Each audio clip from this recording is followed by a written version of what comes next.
ಅಲ್ಲ ಇಲ್ಲ ಕಣ್ರಿ, ರಜಾನೇ ಕೊಡ್ಲಿಲ್ಲ ಕಣ್ರಿ. ಅಯ್ಯೋ ನಾನಿನ್ ಹೆಂಗ್ರಿ ರಿಕ್ವೆಸ್ಟ್ ಮಾಡ್ಕೊಳೋಣ ಅವನ್ನ? ಒಂದು ವಾರದಿಂದನೂ ಹೇಳ್ತಾ ಇದ್ದೀನಿ ನಂಗೆ 4 ದಿನ ರಜಾ ಬೇಕು ಸರ್, 4 ದಿನ ರಜಾ ಬೇಕು ಸರ್ ಅಂತ. ನೋಡೋಣ ಹೋಗಮ್ಮ, ಕೂತ್ಕೊಂಡು ಕೆಲಸ ಮಾಡಿ ಫಸ್ಟು, ಆಮೇಲೆ ನೋಡೋಣ ಅಂತಾನೆ. ಅಯ್ಯೋ ನಂಗೆ ಅವ್ರ ಥರ ಎಲ್ಲ ನಕ್ರ ಆಡಕ್ಕೆ ಬರೋಲ್ಲ. ಅಯ್ಯೋ ಅವಳು ಬಿಡವ ಬಿತ್ರಿಯನೋ, ಒಂದು ವಾರ ರಜೆ ತಗೊಂಡೋಗಿದ್ದಾಳೆ. ನನ್ನ ಕಣ್ಣೆದುರುಗಡೆನೆ ಬರ್ಕೊಟ್ಟಿದ್ದಾನೆ 1 ವಾರ ರಜಾನ. ನಾನು ಅಲ್ಲೇ ನಿಂತಿದ್ದೀನಿ. ನಾನೇನೋ 4 ದಿವಸ ಕೇಳಿದ್ರೆ 2 ದಿವಸ ಅದನ್ನು ಕೊಡ್ತಾರೆ ಅಂತ. ನಾನು ಅಂದರೆ ರಜಾನೇ ಕೊಡಲ್ಲ ಕಣಮ್ಮ. ನಿನ್ನ ಕೆಲಸ ಯಾರು ಮಾಡ್ತಾರೆ? ರಜಾ ಮಾತ್ರ ಕೊಡೋಕೆ ಸಾಧ್ಯನೇ ಇಲ್ಲ. ಹೋಗೋದು ಎಲ್ಲಿ ಹೋಗ್ತೀಯ, ಹೋಗಿ ಬರೋಗ ಆಮೇಲೆ ನೋಡ್ಕೊಳ್ಳೋಣ ಅಂತಾನೆ. ಆಮೇಲೆ ಆಚೆ ಕಡೆ ನಿಲ್ಲಿಸ್ತಾನೆ ಕಣೆ, ಗೇಟ್ ಆಚೆ ನಿಲ್ಲಿಸ್ತಾನೆ. ಅವಾಗ ನಮ್ಗೆ ಎಷ್ಟು ಅವಮಾನ ಆಗುತ್ತೆ ಹೇಳು. ಅಯ್ಯೋ ಅವ್ನಿಗೆ ಕೇಳೋಕ್ಕಾಗುತ್ತಾ? ಅವಳಿಗೆ ಮಾತ್ರ 1 ವಾರ ರಜೆ ಕೊಟ್ಟಿದೆ, ನನಗೆ ರಜೆ ಕೊಟ್ಟಿದೆ ಅಂತ ಕೇಳೋಕ್ಕಾದ್ರೂ ಆಗುತ್ತಾ? ಅಯ್ಯೋ ನೋಡ್ಬಿಡ್ತಾನೆ ನಮ್ಮನ್ನೇ. ಇನ್ನೇನು ಮಾಡೋದು? ಇಲ್ಲ ಕಣೆ.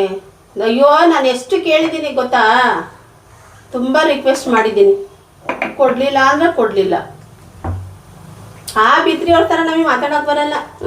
ಅವ್ರು ಚೆನ್ನಾಗಿ ಐಸಿಟ್ಕೊಂಡು ಸರ್ 2 ದಿನ ರಜಾ ಕೊಡಿ ಸರ್ ಅಂದಿದ ತಕ್ಷಣನೇ ಅದೇನಾಗುತ್ತೆ ಏನಪ್ಪ ಇವನಿಗೆ. ಹಂಗೆ ಬಂದು ಕೊಟ್ಬಿಡ್ತಾನೆ ರಜಾನ. ನಮಗೆ ಹಂಗೆಲ್ಲ ನುಡ್ಕೊಂಡು ಮಾತಾಡೋಕೆ ಬರಲ್ವಲ್ಲ. ಅಯ್ಯೋ ಬಿಡೆ, ರಜಾ ಕೊಟ್ಟು ಏನೇ ಆಗ್ಬೇಕಾಗೈತೆ, ಅದು ಏನು ಮಾಡ್ಕೊಂತಾನೆ ಮಾಡ್ಕೊಂಡೇ ಬಿಡ್ಲಿ. ನಾನು ರಜಾ ಹಾಕದೆ ಅಷ್ಟೇ. ಅವ್ನು ಕೊಟ್ಟರೆಷ್ಟು ಬಿಟ್ರೆಷ್ಟು ರಜಾನ. ಹಲೋ ಹೇಳೆ, ಭಾಳ ದಿನ ಫೋನ್ ಮಾಡಿಬಿಟ್ಟೆ.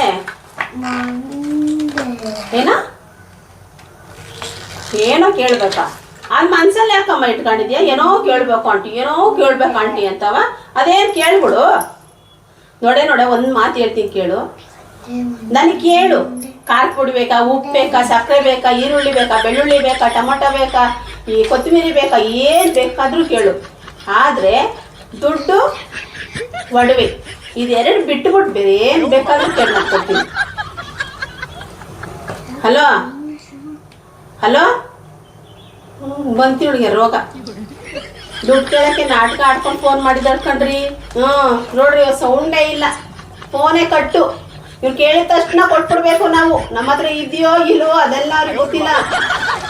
ಕೇಳಿದ ತಕ್ಷಣ ನಾವು ಕೊಟ್ಬಿಡ್ಬೇಕು ಅವ್ರಿಗೆ. ಅಯ್ಯ ಬಿಡ್ರೆ, ಇವಳಿಂದ ನನಗೇನಾಗಬೇಕಾಗೈತೆ. ಅಮ್ಮ ಸ್ಕೋಪು ನನಗೋ ಫೋನ್ ಮಾಡ್ತಾಳೆ, ಹಿಂಗೇನಾರ ಬೇಕು ಅಂದಾಗ ಮಾತ್ರ ರತ್ನಕ್ಕ ನೆನಪಾಗ್ತಾಳೆ. ಇಲ್ಲ ಅಂದರೆ ಅವಳು ನೆನಪೇ ಆಗಲ್ಲ. ರೋಡಲ್ಲಿ ಹೋಗ್ತಿರೋ ತಿರ್ಗಿನೂ ಕೂಡ ನೋಡಲ್ಲ. ಅಯ್ಯೋ ಎಂತೆಂಥ ಜನಗಳಿದ್ದಾರೆ ಗೊತ್ತೇನ್ರಿ, ನಾವು ಅರ್ಥ ಮಾಡ್ಕೊಂಡಿಲ್ಲ ಅಷ್ಟೇ.